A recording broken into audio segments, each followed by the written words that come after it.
I wanted to start this sermon, homily, whatever you wish to call it, by this quote. There is room in Jesus' kingdom strategy for the Christian to live at peace in a radically pluralistic world, even in a world that is at odds with our faith. Let me read that one more time. Think about that. There is room in Jesus' kingdom strategy for the Christian to live at peace in a radically pluralistic world, even in a world at odds with our faith. That's a quote by Dale Bruner. Do we believe that? Did those who first heard this kingdom parable believe that? The farm workers in the parable seemed pretty intent and sure that pulling up the weeds, those things or persons that did not align with what they considered good gospel fruit or wheat, to be eradicated as quickly as possible. This parable is not an easy parable to interpret. Not as easy as some of the others that I wish I had drawn when we were picking who was preaching where. And there are some seemingly very strange meanings that have been superimposed on this particular parable. Meanings that have fueled suspicion of others, and meanings that have even driven others toward violence for others who are deemed to be weeds in the wheat. The wheat and tares parable is only found in Matthew. He's the only gospel that mentions also a fiery furnace with weeping and gnashing of teeth. He loves that, weeping and gnashing of teeth. I don't. He's the only one who writes of the wise and foolish virgins, or the division of the sheep from the goats. Matthew seems to like black and white and no gray area in between.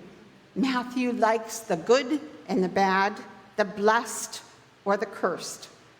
So perhaps the most comforting part of the reading today from Matthew would be the ending that speaks of a day of sorting and reckoning, a final judgment where the bad are burned and the good survive to enjoy God's glory shining like the sun. Maybe that sounds comforting to Matthew, but it really doesn't sound comforting to me. And I'm guessing that for many of us, it's harsh on our ears to hear that. If the parable of the sower that precedes this passage in the Revised Common Lectionary arrangement of how we preach through year A speaks of God as extravagantly hopeful and a loving farmer who spreads seed everywhere, even in inhospitable places, then today's parable speaks of God as a patient farmer, not hurrying to sort out and judge, but waiting and asking the same of us. I hear mercy in this. Even with the ending, I hear mercy in this. And I wonder if Matthew did as well. I actually hear an echo of 2 Peter 3:9, where it says, "The Lord does not delay his promise, as some understand delay, but is patient with you, not wanting any to perish, but all to come to repentance."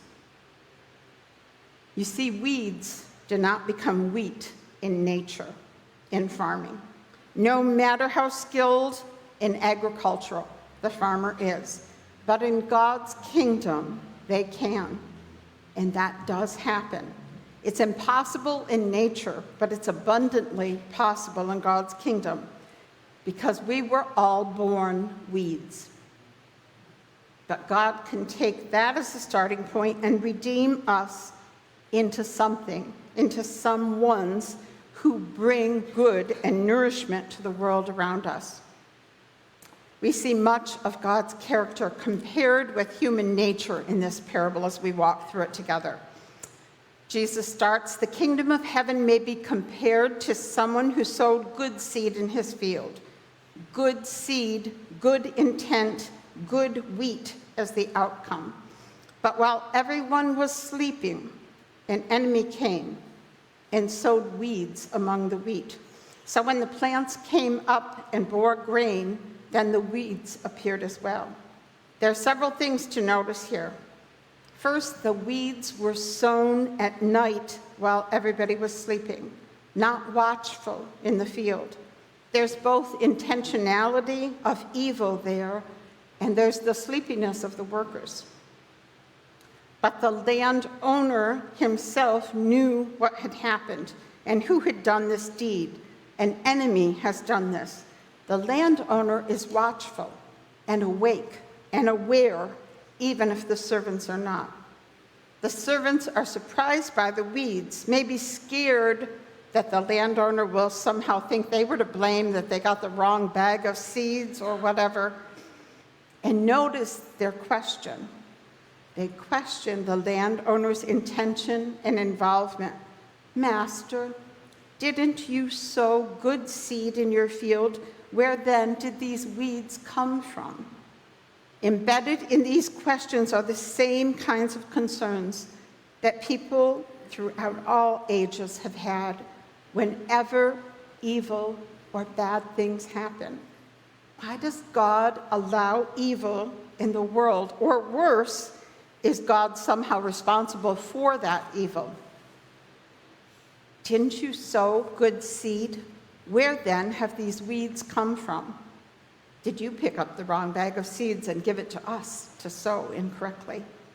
And by the way, if you were awake to see this enemy sowing weeds, then why didn't you stop it? Because you have the power to do so. The parable does not begin to explain that. It just lays out the reality of a post-Eden world. There's an enemy with evil intent, and the seeds of that evil will be found growing around us. So given that reality, they seem to accept without further questions. And so they move on to the next thing. What are we supposed to do about this? We can get right out there and we can pull the weeds out of that field before it gets any worse. But the landowner stops them immediately. "No, for in gathering the weeds, you would uproot the wheat along with them. Let both of them grow until the harvest. And at the harvest time, I will tell the reapers, collect the weeds first and bundle them in bundles to be burned, but gather the wheat into my barn." We see the workers were confident of two things. They were confident that they could sort it all out and tell good from evil. They knew exactly in their minds what was weed and exactly what was wheat, and they could get the job done, even if it took them some effort and wasn't easy. But the weed that grew there was darnel, and it looked so much like wheat that it was nearly impossible to detect. At harvest time, the wheat would droop with the weight of the grain, but the darnel would stand up tall. And then, and only really then, though it was a laborious task, could the counterfeit wheat be easily detected and sorted out to be burned. The workers felt like it was their job to judge and sort.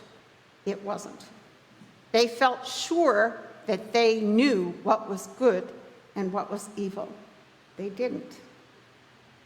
But there's an interesting reason given from the landowner here, that they, in weeding the weeds out of the wheat, they might uproot the wheat as well. Somehow the roots of the perceived good grain and the bad weeds had grown together in a way that they were so connected to each other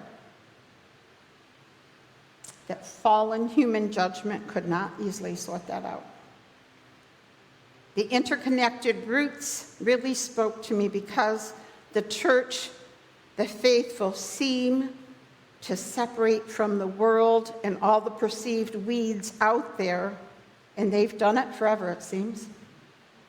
The Pharisees did it by adding rules to separate from the weeds. The Essenes did it by moving physically away from the weeds and going out by themselves. And throughout time, the church, through doctrine, through practice, they've found ways to keep the weeds away because they perceive themselves to be pure wheat. Will Willimon was interviewed about life in academia versus his role as a bishop in the United Methodist Church a few years ago. The question before him was, what did he miss about the university setting?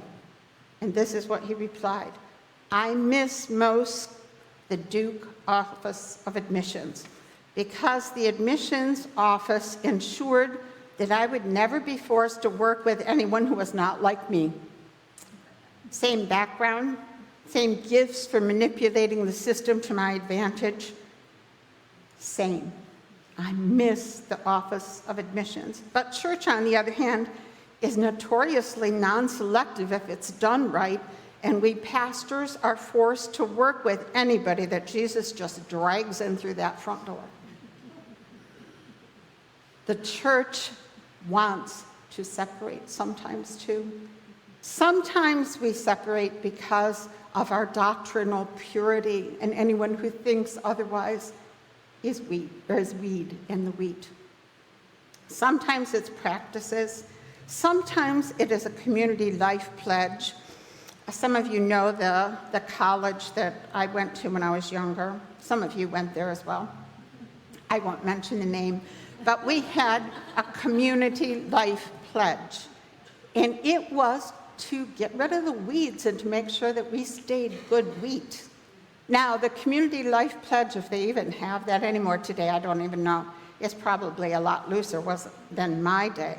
But in my day, there was no alcohol, no smoking, no cadoodling with the opposite sex because that might lead to dancing, you know. No playing with face cards.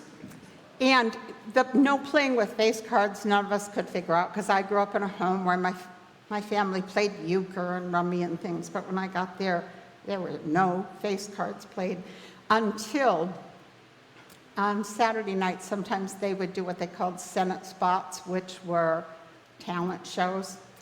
And there was one completely irreverent stand-up comedy team that did a whole thing on why don't we play with face cards, and their kind of conclusion was that the administration was not playing with a full deck.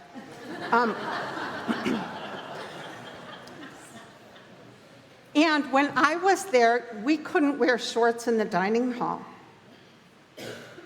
So, and actually, I think my freshman year, they started allowing us to wear jeans in the dining hall. But if you had like a gym class, if you had phys ed and then had to go to lunch, you were out of luck if you didn't have time to go back to your room, change into pants, and get to the dining hall, because your legs were weedy things. And they were making sure to stay pure wheat. I'm not picking on, well, I am kind of, but I don't mean to pick on one particular place. It's a place I'm familiar with, so I know what was considered weed and wheat there. But they were just doing what churches do in so many different ways. They were weeding out what they saw as problems. These kinds of practices still persist in the church, but listen to what Martin Luther said in the 1500s. From this parable, observe what raging and furious people we have been these many years, in what we have forced others to believe. The Turks with the sword, the heretics with fire, the Jews with death, and thus root out the tares by our own power, as if we were the ones who could reign over hearts and spirits and make them pious and right, which is only God's to do and God can and must. The landowner, in so many words, says that it's impossible to separate the destiny of the two until the destiny of the good seed is completed. Let me read that again. The landowner, in so many words, says that it's impossible to separate the destiny of the wheat and the weeds until the destiny of the good seed is completed.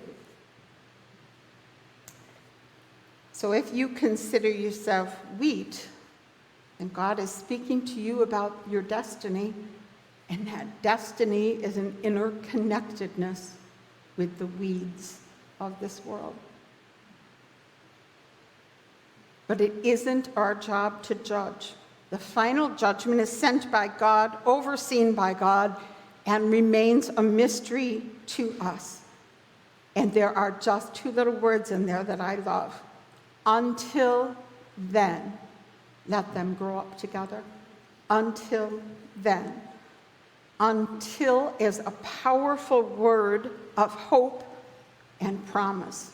Until then, we live in a mixed world, and there and here, and most of all, here in our hearts.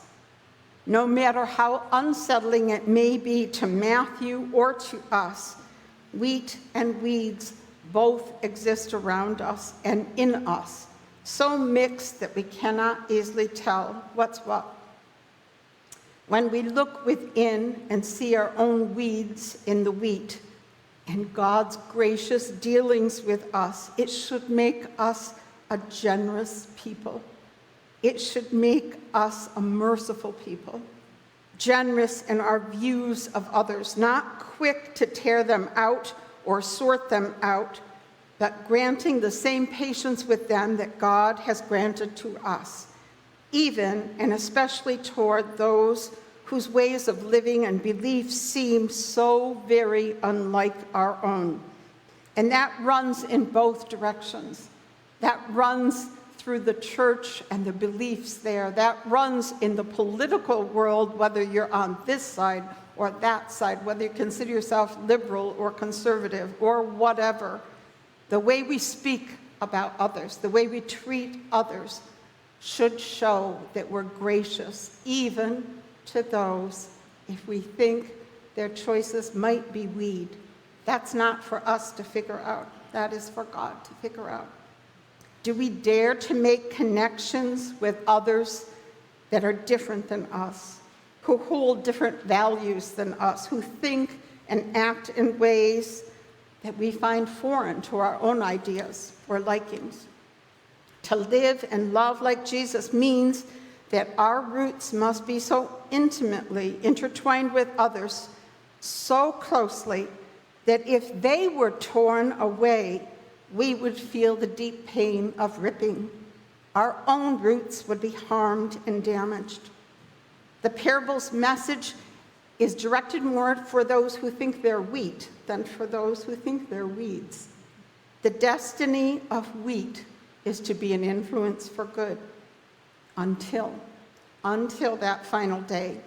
Just in closing, I want to say this. Notice how the disciples, you might not have known it from the way I read it, because I read it, the parable, and then the explanation.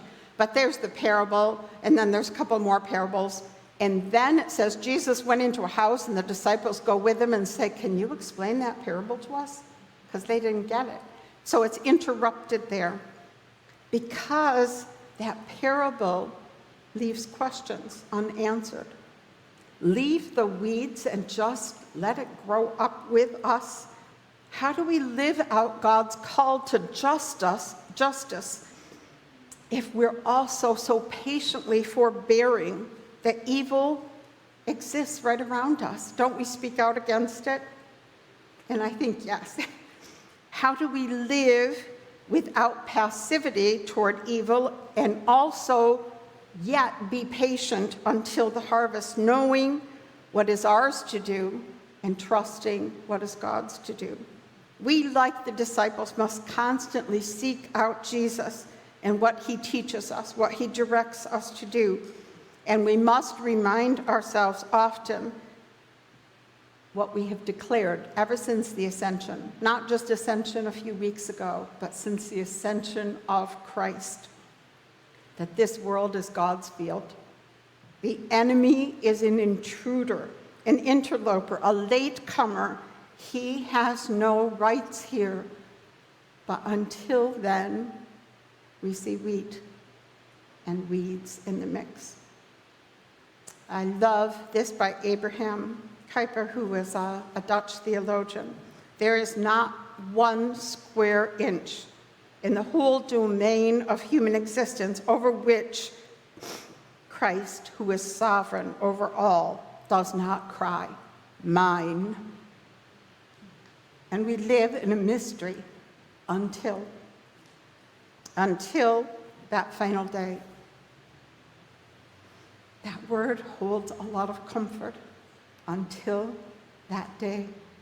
And God, in the embrace of mercy mixed with judgment, will take care of it.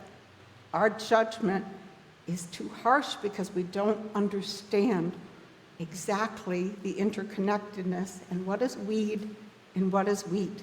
But we can trust that to a patient, benevolent God until